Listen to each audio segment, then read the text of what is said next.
Ada puasa wajib, ada puasa sunnah. Ada zakat wajib, ada zakat sunnah. Zakat sunnah itu apa? Sedekah. Ada haji wajib, ada haji sunnah. Haji sunnah itu apa? Umrah itu wajib. Ada umrah wajib, ada umrah sunnah. Ada haji wajib, ada haji sunnah. Apa yang dimaksud dengan haji sunnah? Haji yang lebih dari sekali. Haji yang pertama wajib. Itu yang disebut dengan haji Islam. Haji yang lebih dari pertama statusnya sunnah. Umrah pertama umrah Islam, umrah wajib. Lebih dari yang pertama sunnah. Wallahu a'lam. Baik. Sekarang coba kita lihat ini. Untuk sholat, ya, di sana ada qobliyah dan ada ba'diyah seperti yang kita tahu. Baik. Sebutkan sholat yang punya qobliyah dan ba'diyah. Sholat zuhur, apalagi? Maghrib. Maghrib. Dan ada lagi? Isya ada nggak? Isya ba'diyah saja. Dan sebutkan sholat yang tidak punya ba'diyah. Subuh, asar. Baik. Pertanyaannya, antara qobliyah dan ba'diyah, mohon maaf bisa merapat lagi Pak. Di samping saya ini boleh.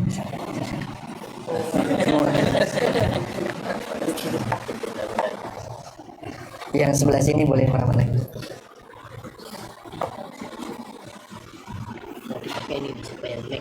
Iya.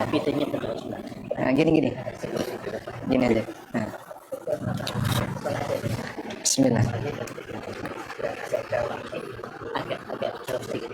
Bismillah, subhanallah. Agak jauh? Enggak terasa? Bismillah, subhanallah.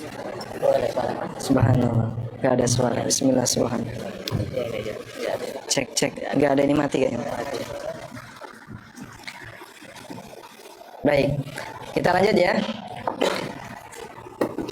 Sebenarnya Isya itu juga ada qobliyahnya berdasarkan keumuman hadis, ma bainal adzani wal iqamah salatun. Antara adzan dan iqamah ada salat. Maka semua salat wajib bisa diisi dengan qobliyah. Pertanyaannya, mana yang lebih afdal? Qobliyah atau ba'diyah? Qobliyah atau ba'diyah?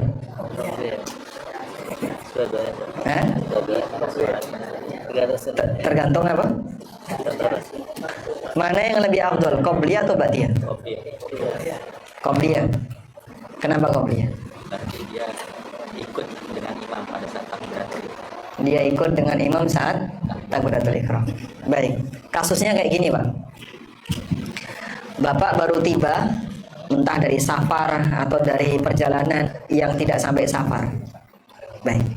Anggaplah asar jam 2:30. Anda tiba di rumah 1:30. Badan capek, kepanasan, AC baru nyala. Tapi Bapak belum sholat duhur.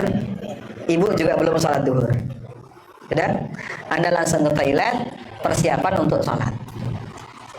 Pertanyaannya, mana yang Anda pilih dari sholat sunnah duhur ini?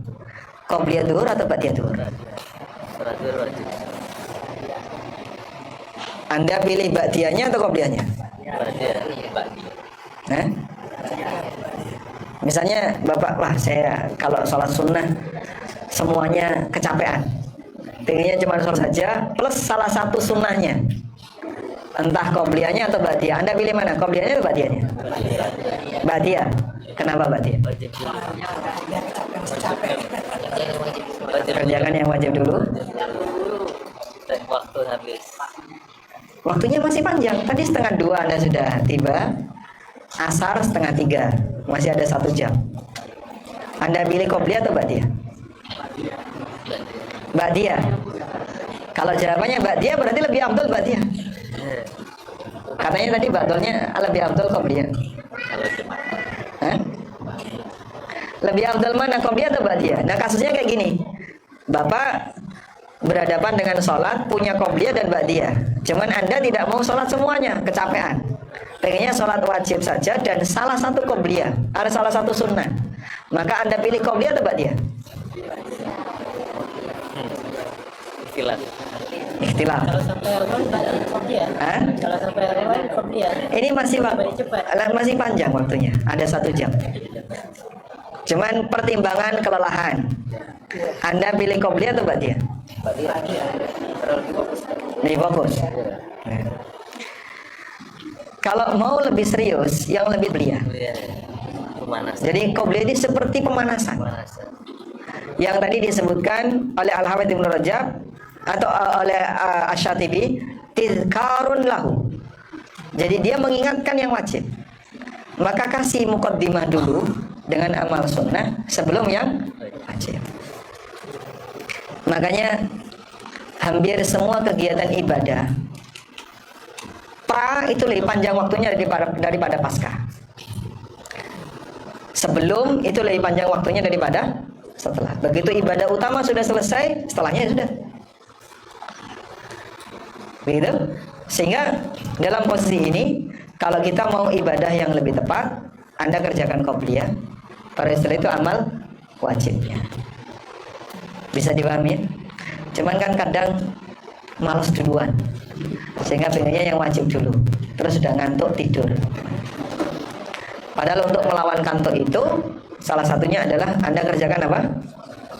Qobliyah dulu, agar nanti sholat wajibnya sudah lebih anget karena sudah didahului dengan sholat sunnah. Baik. Kasus sholat sunnah itu lebih afdal dikerjakan di mana? Di rumah. Sholat sunnah lebih afdal dikerjakan di rumah. Udah? Lalu kita mau sholat wajib di masjid berjamaah yang bapak-bapak. Cuman beresiko, kalau saya sholat sunnah di rumah, saya tidak mendapatkan shaf pertama. Pertanyaannya, lebih milih mana? Sholat sunnah di rumah tapi tidak dapat shaf pertama, sholat sunnah di masjid tapi dapat shaf pertama.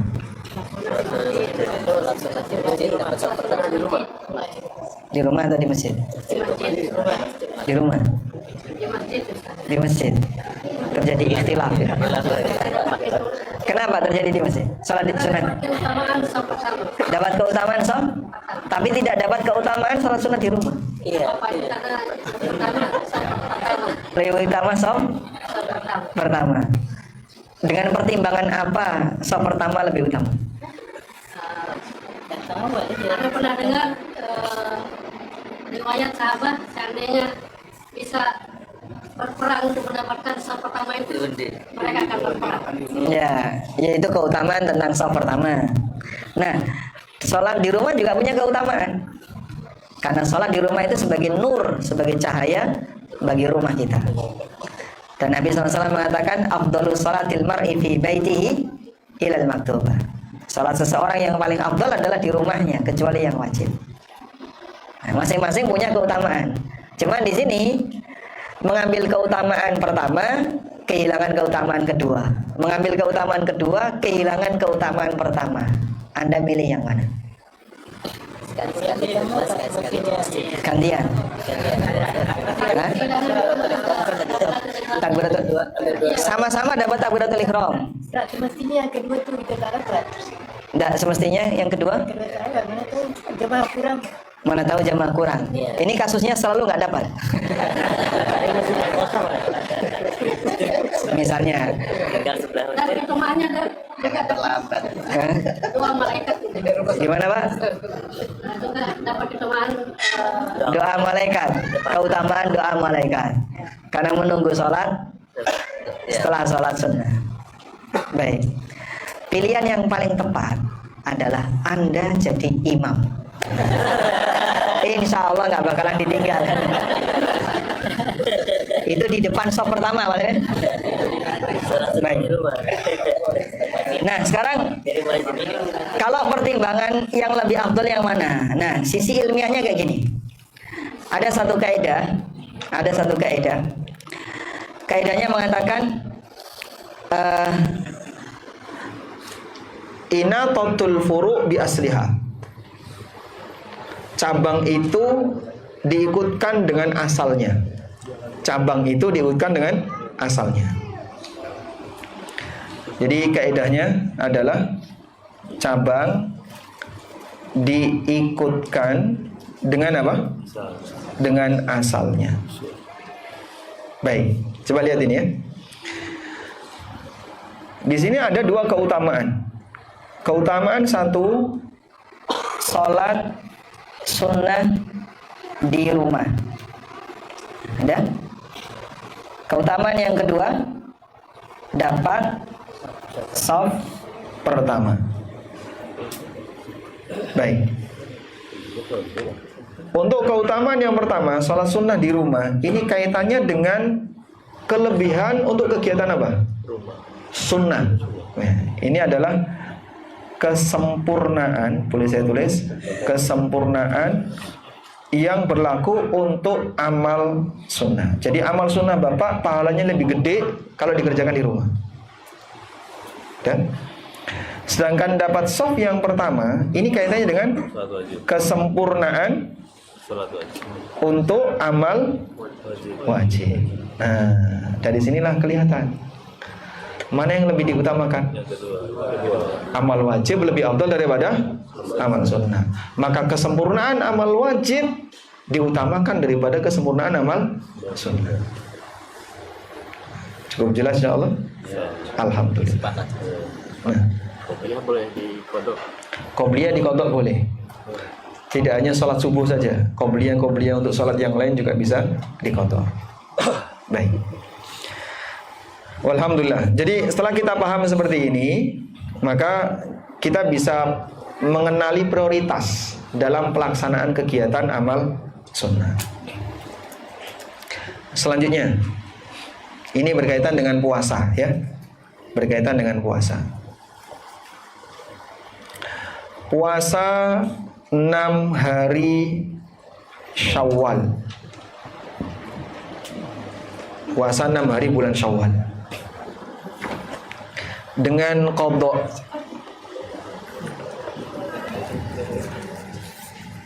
Mana yang lebih afdal? Puasa 6 hari Syawal dengan qadha, mana yang lebih afdal? Syawal. Kenapa?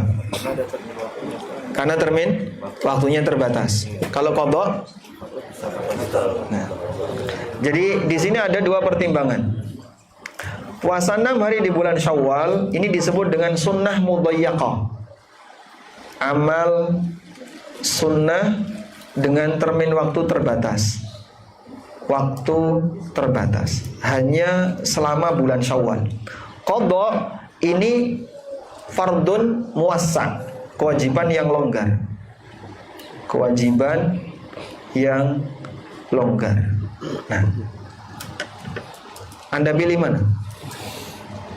Amal sunnah terbatas atau kewajiban yang longgar? Sunnah terbatas.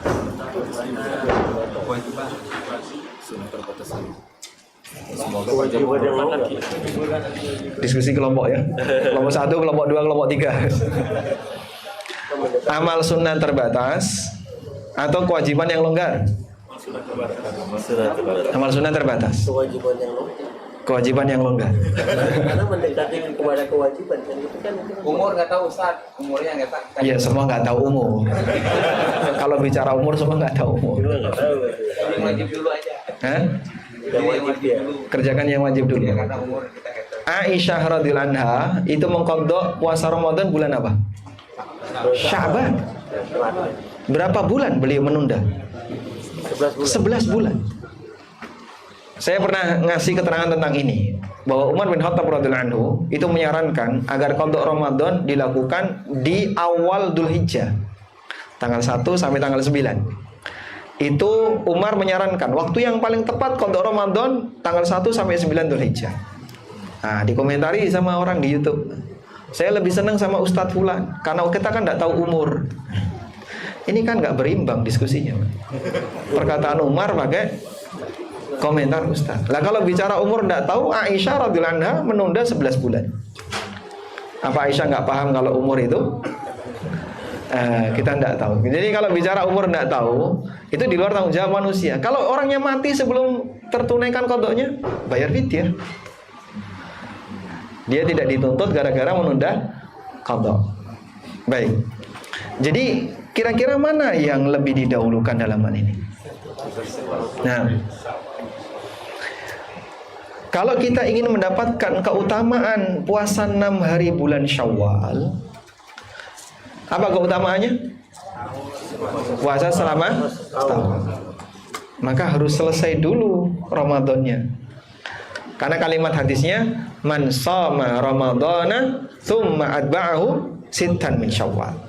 Siapa yang puasa Ramadan kemudian diikuti dengan 6 hari di bulan Syawal, karena kasiyamid dahri, maka dia mendapatkan puasa selama setahun. Artinya apa? Kalau Ramadannya belum genap, belum bisa puasa Syawal. Genepi dulu Ramadanmu, baru bisa kau puasa Syawal untuk mendapatkan keutamaan. Pertanyaannya, bolehkah puasa sunnah sebelum qada selesai? Terlepas dari puasa Syawal, bolehkah puasa sunnah sebelum qada selesai? Puasa Arafah waktunya cuma sehari. Puasa Asyura terbatas. Iya. Boleh nggak puasa sunnah sebelum qada selesai? Jawabannya boleh, ya. Nah, kalau boleh berarti gimana dengan puasa 6 hari bulan Syawal tadi? Khusus bulan Syawal. Untuk puasa 6 hari bulan Syawal boleh dikerjakan sebelum qada, tapi yang bersangkutan tidak mendapatkan keutamaan puasa setahun. Tidak mendapatkan keutamaannya. Karena syarat dapat keutamaannya harus full dulu Ramadan, baru Syawal.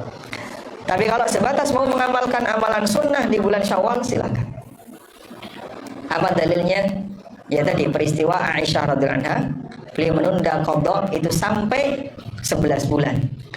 Dan manusia sekelas Aisyah tidak mungkin tidak puasa sunnah.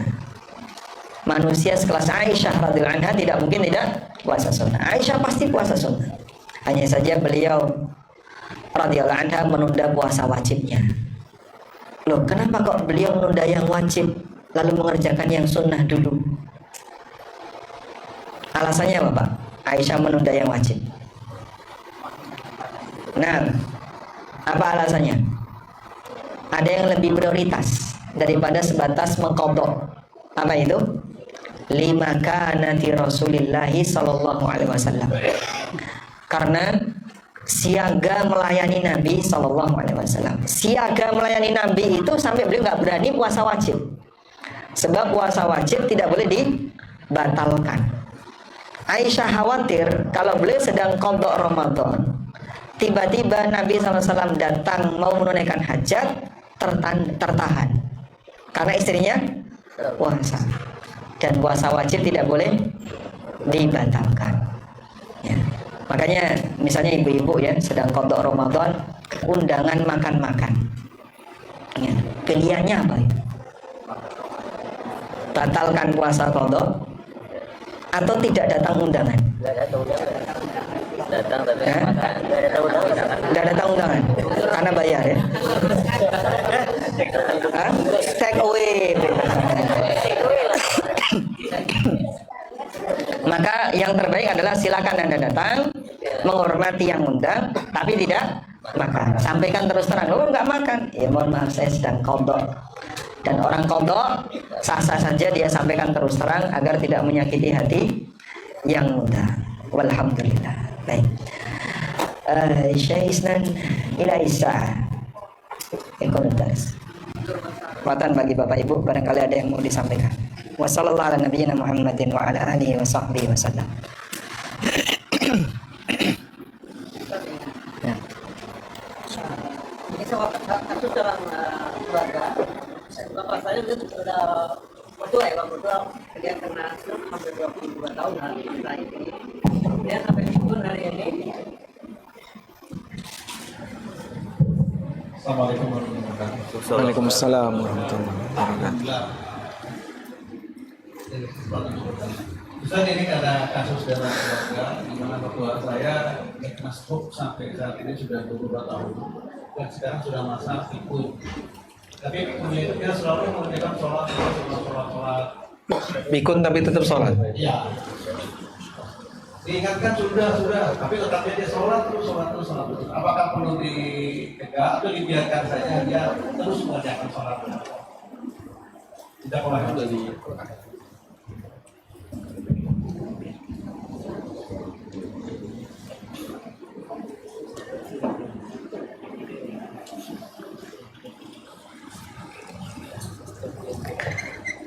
Saya bacakan sebuah hadis ya. Mudah-mudahan jadi renungan bagi kita semuanya. Hadis dari sahabat Jabir bin Abdullah radhiyallahu anhu yang diriwayatkan oleh Ibnu Majah. Rasulullah sallallahu alaihi wasallam pernah bersabda, "Idza dakhalal mayyitul qabra." Ketika mayit mukmin yang baik dimasukkan ke dalam liang kubur, muthilati syamsu 'inda ghurubiha, ditampakkan kepadanya seolah-olah matahari itu mau tenggelam. Fayajlisu yamsahu ainai. Tiba-tiba mayit ini langsung duduk, ucek-ucek matanya, dan dia lihat matahari mau tenggelam. Digambarkan seperti dia baru saja bangun tidur. Dia duduk langsung ucek-ucek matanya. Wa yaqulu, kemudian mayit ini mengatakan, "Da'uni usolli." Izinkan aku untuk sholat. Ini orangnya sudah mati. Di alam kubur, Allah Subhanahu wa ta'ala memberi bayangan bagi orang ini seolah-olah dia baru saja bangun tidur, matahari mau tenggelam, dan seolah-olah dia sedang mau ngejar sholat asar yang belum sempat dia kerjakan. Lalu dia minta izin, "Da'uni usolli." Saya minta izin, saya mau sholat. Kira-kira orang kayak gini apa, Pak? Ya, ketergantungan dia dengan sholat itu tinggi sekali, sampai itu dibawa mati.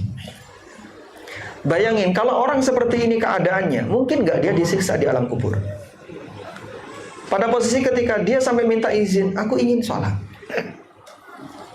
Ini menunjukkan bahwa yang bersangkutan adalah orang yang sangat rajin sholat, senang dengan sholat. Maka Allah kasih balasan kepadanya, dia bisa beribadah dan pengen terus beribadah pasca kematian. Jadi inilah semangat seorang mukmin. Orangnya bisa jadi mati, tapi semangatnya belum hilang. Semangatnya belum hilang. Makanya kenapa Allah kasih balasan orang mukmin itu dengan pahala abadi? Sebab orang mukmin itu imannya nggak putus, maka surganya juga tidak putus. Dia punya semangat untuk berbuat baik, beribadah kepada penciptanya tanpa ujung. Namun umurnya ada ujungnya. Maka Allah Subhanahu wa ta'ala kasih balasan kenikmatan surga tanpa ujung. Khalidina fiha abada. Mereka kekal di dalam surga selamanya. Baik. Nah, terus bagaimana kalau misalnya ada kasus orang yang sudah demensia, pikun tapi sering sholat? Ada dua kondisi di situ. Kalau beliau pikunnya itu sifatnya hanya hilang sebagian memori, berarti akalnya belum hilang. Hilang sebagian memori itu misalnya lupa A, lupa B. Nah, kalau seperti ini akalnya belum hilang. Tapi kalau sudah kejungkir, sehingga kadang misalnya dia nggak tahu waktu, nggak kenal malam, nggak kenal siang, nggak kenal siapa dirinya, nggak kenal anggota keluarganya dan seterusnya. Tadi contohnya habis makan minta makan lagi. Bilangnya saya belum makan kok, padahal baru selesai makan, baru selesai cuci tangan. Nah kalau kayak gini sudah hilang akal. Terus sholatnya orang yang hilang akal tidak diakui, apakah perlu dilarang? Itu sama dengan sholatnya anak kecil, sholatnya orang gila dan seterusnya. Selama dia tidak membuat guyon, dipersilahkan untuk dibiarkan. Bapak punya anak misalnya usia 6 tahun atau 5 tahun. Kan kadang mereka sholatnya serius ya, ikut takbir, ikut ruku dan seterusnya, serius, nggak toleh-toleh, biarin aja. Tapi kalau dia sholat sambil joget, dia sholat sambil ketawa-ketawa dengan teman-temannya, yang kita lakukan apa? Larang. Kenapa? Kamu jangan mempermainkan sholat. Nah maka mungkin seperti itu Pak. Kalau sekiranya orang mertua Bapak, beliau sholatnya serius, bukan main-main, beliau kalau sholat joget nggak? Oh enggak. Maka dibiarkan saja, tidak masalah. Wallahu a'lam. Oh dia.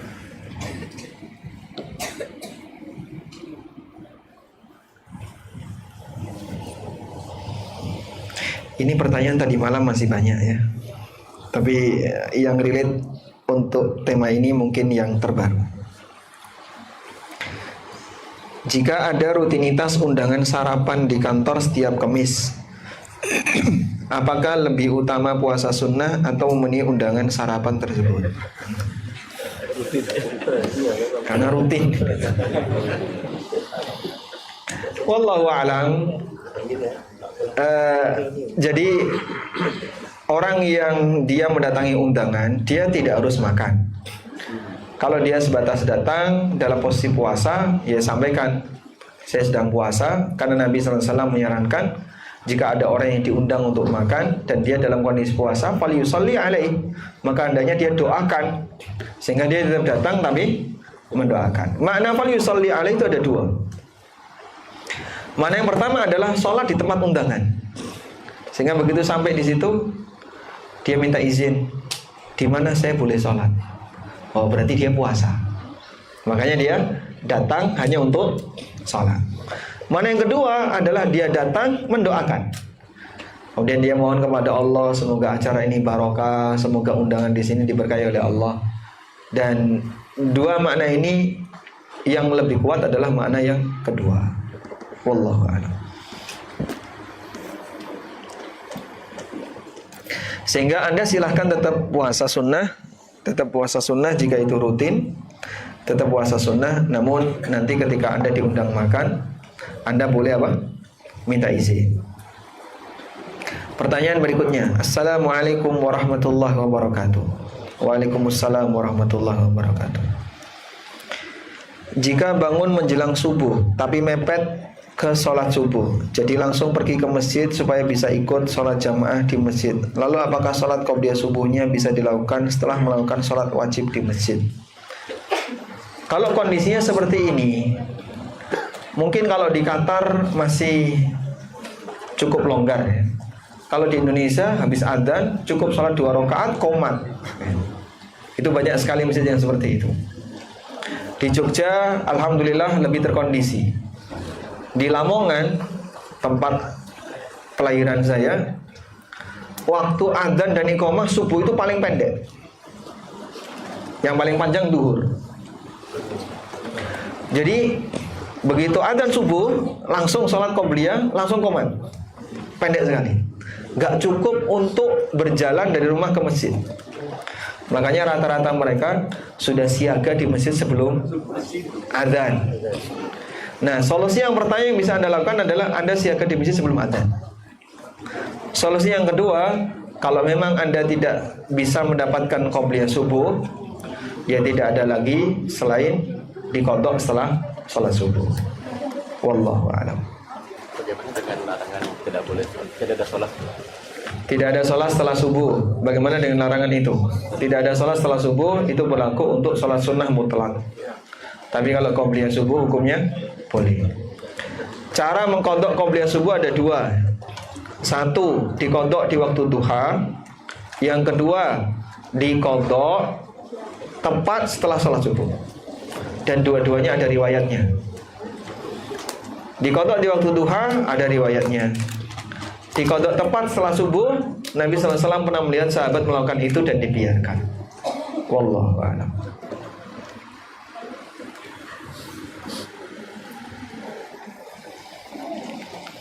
Bagaimana jika dari kecil kita tidak pernah ada yang mengajarkan tentang sholat dan puasa? Akan wajibnya hal itu. Karena orang tua pun dahulu sama seperti itu. Karena benar-benar tidak tahu tentang kewajiban akan sholat dan puasa. Mungkin tahu tapi tidak paham akan kewajibannya. Bagaimana dengan hukuman di akhirat? Dan setelah hijrah pun masih banyak taubat yang belum kita lakukan. Terkadang ada ketakutan jika umur sampai waktunya namun dosa belum diampuni. Jika istri meninggal, apakah pakaian istri termasuk dalam harta waris? Karena saudara istri sudah meminta barang-barang si mayit untuk dibagikan. Wassalamualaikum. Waalaikumsalam. Baik. Kata kuncinya begini. Kalau orang tidak tahu, tidak ada hukum. Kalau tidak tahu, tidak ada hukum. Dan kalau tidak ada hukum, tidak ada pelanggaran. Karena itu jika yang bersangkutan memang tidak tahu, nggak tahu tentang sholat, betul-betul nggak tahu kalau sholat itu wajib. Dulu mungkin Pak ya. Kalau sekarang kayaknya hampir nggak ada. Ada nggak Pak orang zaman sekarang sudah masuk Islam tapi nggak tahu kalau sholat itu wajib? Hampir tidak kita jumpai. Kita tidak pernah menjumpainya. Tapi kalau dulu, mungkin di Indonesia yang sebelumnya pernah bersentuhan dengan agama paganisme, animisme dan dinamisme, baru belakangan muncullah dakwah-dakwah Islam. Barulah orang mulai kenal sholat itu wajib. Dulu mungkin ada orang yang tidak ngerti kalau sholat itu wajib. Kalau memang tidak ngerti sama sekali, maka gimana? Yang bersangkutan tidak wajib melaksanakan ibadah itu kalau dia nggak tahu kalau itu kewajiban. Ada sebagian orang yang baru masuk Islam tidak tahu kalau Jumatan itu wajib, sehingga dia ketika waktunya hari Jumat ya nggak Jumatan. Karena menurut dia ya yang penting sholat, saya sudah sholat duhur dia, tapi dia nggak Jumatan. Karena dia tidak tahu, maka tidak ada hukum baginya. Apakah pakaian istri juga termasuk warisan? Semua harta peninggalan mayit warisan, besar maupun kecil. Ada seorang wanita yang dia berada di dapur sedang membuat adonan roti, Pak. Jadi sedang ngulek tepung, membuat adonan tepung. Tiba-tiba dia dapat info, suamimu meninggal. Langsung dia tinggalkan tepung itu. Dan dia bilang, di sini ada hak ahli waris. Jadi sampai makanan yang sedang diolah saja di dapur, beliau bilang ini ada hak ahli waris yang harus dibagi sesuai dengan jatah warisan. Baik. Saya boleh membagi harta peninggalan mayit jadi dua. Harta liquid dan harta non liquid. Liquid itu yang mudah dibagi. Non liquid berarti yang sulit, seperti properti, tanah, rumah, kendaraan dan seterusnya. Nah, untuk yang liquid, yang mudah dibagi ada dua, bernilai dan tidak bernilai. Dan yang bernilai uang, emas, perhiasan, perabotan bernilai nggak? Bernilai. Yang tidak bernilai, ya kira-kira barang apa peninggalan mayit yang orang melirik aja nggak mau. Nah, yang seperti ini, jika memang seluruh ahli waris sepakat, udahlah kalau yang bagian ini siapapun yang mau ngambil silahkan. Misalnya baju bekas, pakaian dalam bekas, terus apa lagi, gelas, piring, sendok, garpu, dan seterusnya, ya. Terus semuanya dikasih, udah bebas, siapa yang mau ngambil silakan, hukumnya boleh. Dan ini kembali kepada kesepakatan ahli waris. Wallahu a'lam. Sehingga dalam masalah pembagian itu tidak harus detail. Bajunya dibagi 8, 1/8 untuk atau 1/4 untuk suami. Nah, suami buat apa baju bekas istrinya? Oh, untuk istri yang baru. Istri baru enggak mau pakai. Cemburu nanti. Assalamualaikum. Waalaikumsalam. Saya ibu rumah tangga yang saat mudanya tidak paham agama. Orang tua pun seperti itu. Sehingga saya lupa saat masih gadis apakah pernah membayar qada puasa saat haid atau tidak. Bagaimana solusi yang terbaik? Tayyib. Jadi jika memang sama sekali tidak tahu ya, nggak tahu kalau Ramadan itu wajib, misal puasa Ramadan itu wajib, maka tidak ada hukum. Tapi kalau sudah tahu puasa Ramadan itu wajib, kemudian dia punya utang karena haid dan tidak bayar, berarti kewajiban itu gugur nggak? Belum, tidak gugur. Nah masalahnya beliau lupa dulu bayar atau tidak. Kalau seperti ini yang terjadi, wallahu ta'ala alam, mengambil sisi kehati-hatian untuk kasus orang yang lupa itu lebih aman. Ya mungkin sebagai solusi, Anda tidak bisa memastikan niat qada atau tidak, perlu niat qada atau tidak. Tapi akan lebih baik kalau memperbanyak amal puasa sunnah.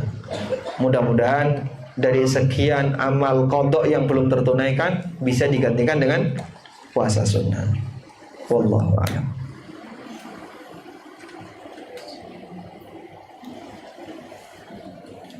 Assalamualaikum. Waalaikumsalam. Kalau rumah waris dijual belum laku sampai 1 tahun, apakah ada zakat untuk barang niaga? Jawabannya tidak ada. Jadi zakat perdagangan itu tidak berlaku untuk objek yang kita tawarkan tapi belum laku selama setahun atau bahkan lebih. Bapak punya mobil, sudah saya tawarkan bertahun-tahun, 5-6 tahun nggak laku-laku, wajib dizakat tidak? Tidak. Jadi bedakan seperti ini ya. Menjual barang itu tidak identik dengan memperdagangkan. Yang wajib bayar zakat itu barang dagangan, bukan barang dijual. Barang dagangan itu yang kayak gimana Pak? Barang yang ketika dibeli oleh seseorang niatnya untuk diperdagangkan. Jadi pengadaan awal, dari awal ketika dia melakukan pengadaan, niatnya untuk diperdagangkan. Itulah barang dagangan. Tapi kalau ada orang menjual barang, misalnya jual rumah, jual mobil, karena bosen. Jual rumah kenapa? Saya mau pindah. Jual mobil, saya mau ganti. Ini bukan barang dagangan. Walaupun tidak laku selama bertahun-tahun dan rumah itu harganya bisa jadi miliaran, Anda tidak wajib bayar zakat. Wallahu a'lam.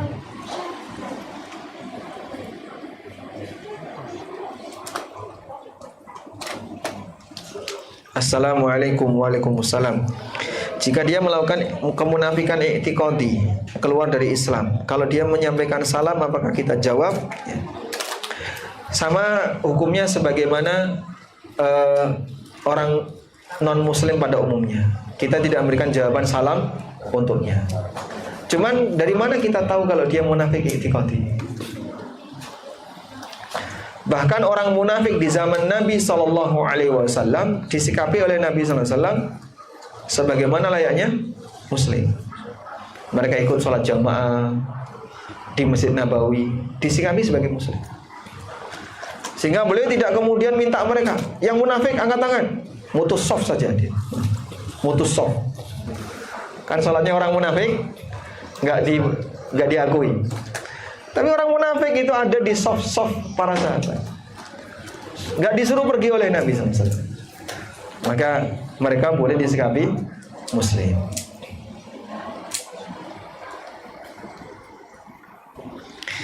Apa kain kafan yang dipakai oleh Abdullah bin Ubay bin Salul?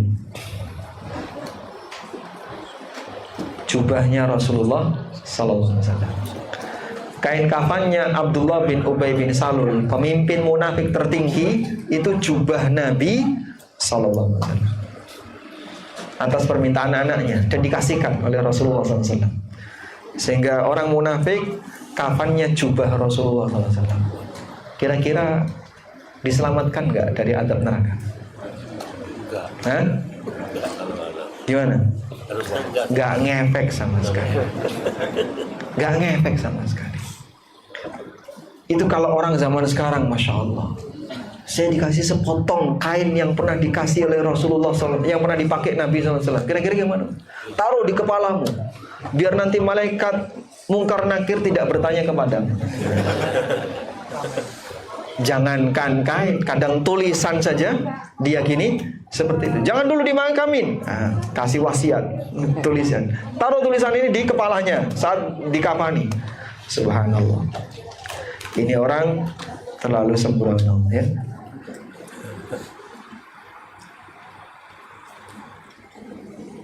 Assalamualaikum. Waalaikumsalam. Apakah dam termasuk kafarah? Termasuk.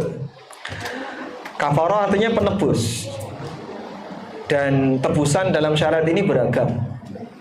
Ada bentuknya membebaskan budak, ada yang bentuknya puasa, ada yang bentuknya memberi makan orang miskin, ada yang bentuknya memberi pakaian orang miskin, ada yang bentuknya menyembelih hewan. Kafarah itu berbeda. Maka bagaimana cara melaksanakan kafarah? Ya harus sesuai petunjuk. Amal ini kafarahnya ini. Bapak saya nggak puasa sebulan ya Pak, terus tak sembelihkan seekor kambing, bayar dam. Berlaku nggak? Tidak. Kenapa? Kafarah tidak puasa bukan dengan bayar dam, tapi fidyah.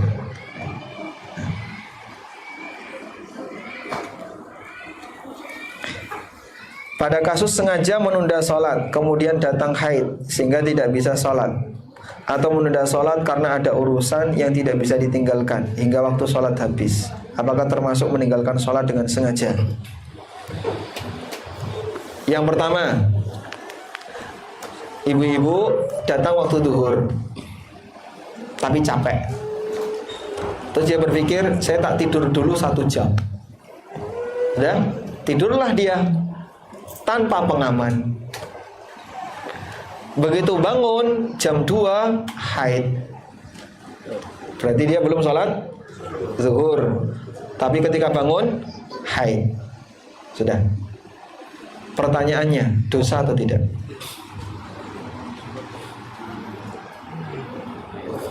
Dosa atau tidak? Hah? Kenapa tidak berdosa? Nah, betul sekali.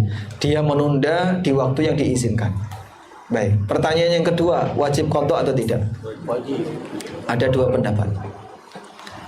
Ada yang berpendapat wajib qadha, sehingga dia suci di waktu kapanpun. Duhur tadi diqadha. Misalnya dia suci setelah isya, maka dia mandi, terus sholat duhur yang tadi ditinggalkan, setelah itu baru sholat isya. Pendapat yang kedua, tidak perlu diqadha, karena kedatangan haidnya ini di luar kesengajaan. Sementara dia menunda sholat di waktu yang masih diizinkan, maka ketika sudah datang haid, ya sudah, berarti kesempatan dia sudah habis. Dan ini pendapatnya Syekh bin Baz. Beliau tidak mewajibkan qadha. Wallahu a'lam. Baik. Kalau meninggalkan sholat karena urusan yang tidak bisa ditinggalkan sampai habis waktu, bagaimana solusinya? Dijama'.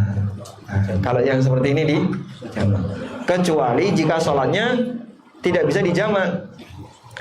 Misalnya sholat subuh nggak bisa dijama', atau sholat asar. Dia sudah sholat duhur, kemudian pas setelah masuk waktu asar dia punya kegiatan yang nggak bisa ditinggalkan sampai maghrib, baru bisa sholat asar. Maka yang dalam kondisi ini dia sholat sebisanya. Dia sholat sebisanya. Nah, yang paling sering kasusnya dokter operasi. Misalnya operasi berjam-jam.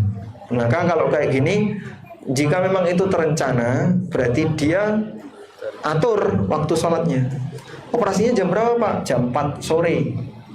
Berarti setelah asar. Atau misalnya operasinya jam 3, asarnya jam 3.15. Mulai masuk ruang operasi setengah 3. Selesai operasi bisa jam 7 malam. Gimana itu Pak? Kalau kayak gitu kamu jamak takdim, sehingga saat sholat duhur kamu jamak dengan asar.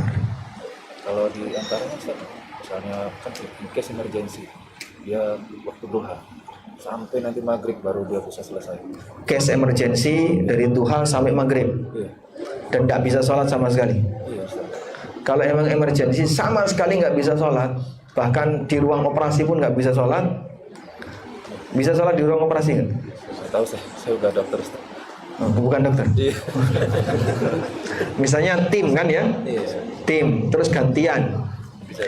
Ini yang banyak kasusnya itu lahiran. Jadi bidan dia nggak punya tim untuk nungguin. Kontraksinya dari mulai jam 4 pagi sampai jam 7. Gak metu-metu. Yang stres bidannya. Nah, sampai bidan bingung, ini saya mau sholat subuh gimana?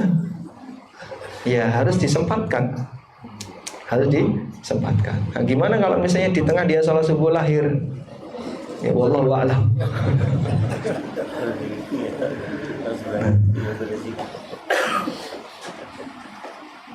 Bagaimana bagi waris untuk rumah utama yang masih ditinggal istri mayit dan anak-anak beserta keluarganya, sementara yang tinggal tidak punya uang untuk membayar hak ahli waris yang lainnya atau tinggal di situ? Ada dua solusi. Satu tadi ya, dia kompensasi, bayari ke ahli waris yang lain. Wah ini nggak sanggup Pak. Kalau nggak sanggup, berarti solusi yang kedua, dijual utuh.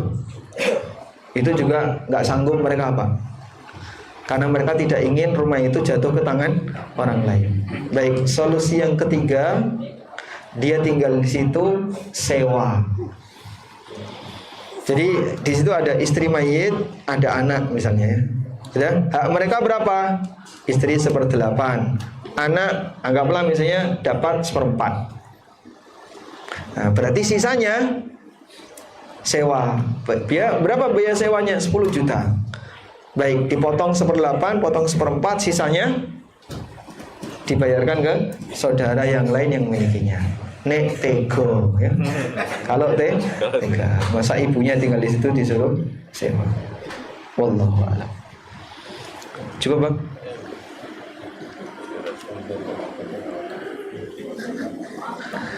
Di sini ada pertanyaan tentang sholat sunnah. Assalamualaikum warahmatullahi wabarakatuh. Waalaikumsalam warahmatullahi wabarakatuh. Bolehkah jadi imam dari masbuk yang ngikutin imam? Contohnya, kita sholat sunnah qobliyah, lalu diikuti orang di belakang sholat wajib. Setelah selesai sholat sunnah, kita mengikuti masbuk tersebut untuk sholat wajib yang belum diikuti. Masya Allah. Nanti estafet itu ya. Di Indonesia. Di Indonesia. Di sini juga ada ya. Kita di masjid sholat qobliyah. Tiba-tiba ada orang yang ikut jadi makmum. Ya. Masbuk 1 rakaat. Kita selesai, dia nambahi 1 rakaat. Terus kita langsung nebeng dia jadi makmum dia. Bolehkah seperti itu? Ada keterangan Imam Ad-Dardir. Ini beliau ulama Malikiyah. Beliau membuat sebuah kaidah yang bagus. Seseorang boleh jadi imam selama status dia bukan makmum. Seseorang boleh jadi imam selama status dia bukan makmum. Baik. Ketika imamnya sudah salam, yang nambahi 1 rakaat ini Selesai. mantan makmum. Dia masih jadi makmum nggak? Hah? Tidak. Kenapa? Nah, maka dia sholat sendiri. Nambahi di sini sholat karena imamnya sudah selesai. Nah, karena dia mantan makmum, sekarang sudah sholat sendiri. Sebab status orang yang sholat itu ada berapa? 3 ya. Sendiri, imam, makmum. Ya. Baik. Syarat orang boleh jadi imam selama dia bukan makmum. Begini? Fadhal. Berarti kalau dia sudah selesai imamnya, maka status dia masih makmum enggak? Tidak. Bolehkah jadi imam? Boleh. Ya, sehingga insya Allah model seperti tadi hukumnya boleh. Wallahu a'lam. Gimana?